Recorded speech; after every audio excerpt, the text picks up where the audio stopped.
Hi, I'm Natasha. I'm the founder of CurlShoppe, and I made hair products that people thought were toxic. And this is my work through failure story. It all began when I started growing out my hair after years of straightening.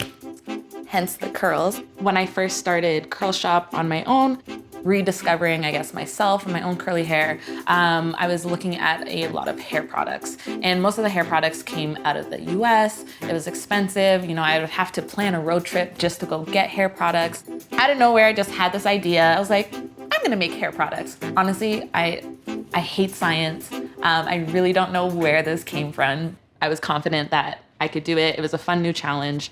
I was watching a whole bunch of YouTube videos. I was like, okay, I got it. Yeah, okay, so you put that in. Okay, yeah. And every day I thought about it. At that point, I was working out of my apartment because I'm like, I'm an entrepreneur. I'm gonna do what it takes. I would have to order a whole bunch of stuff. So, every day you would see mail people coming to my door, leaving big boxes outside of my door.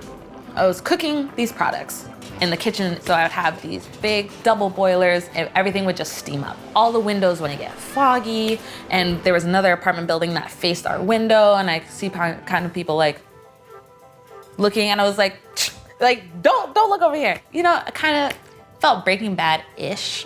Once I finally got a formula that worked, I used friends, family, tested it, seemed good. Everything's safe, I'm not growing a third eye. We were so excited, we were elated. Everyone was so supportive of us, and we were selling. I was like, oh, this is good, this is cool. And then we started getting some inquiries through email, like, hey, I noticed that there's, your site lists there's sulfates. Is there actually sulfates in it? And I was like, yeah. Oh, okay. Or I would get, I know the curly girl method, you're not supposed to use silicones, but your products have silicones in them. We kind of kept getting this feedback of people questioning these sulfates and silicones. So I initially approached it as, I have curly hair, works for me, it's great. And I also have the business mindset of it because I'm trying to replicate these other big brands.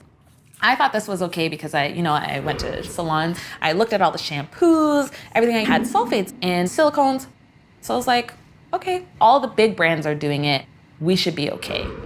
So we did an in-person event, and these people, they immediately take the product, flip it around, and they're looking at the ingredients. And I was like, hi, can I help you? And they're like, yeah, is this shampoo like for curly hair or just for everything? I was like, oh, it's for curly hair.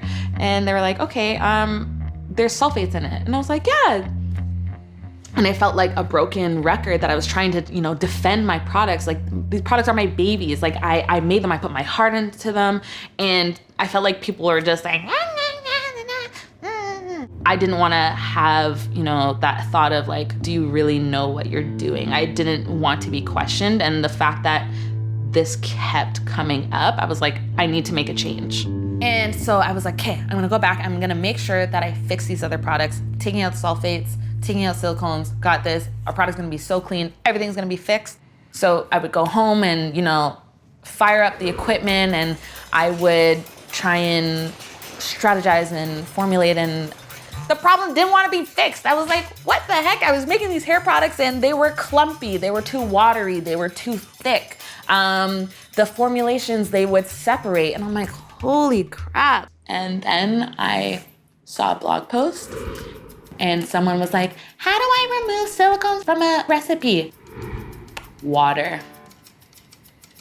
I had to replace the percentage of silicones and or sulfates with water. When I tell you I was pissed, I was happy. I was like, such an easy fix. Months have gone by and I have struggled, and it was water. And I tried it and it worked.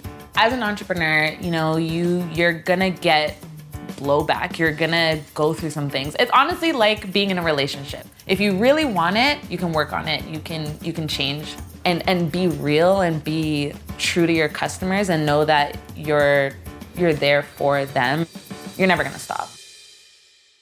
Hi, I'm Alex, and I have a confession to make. I have failed many, many times, and so have you.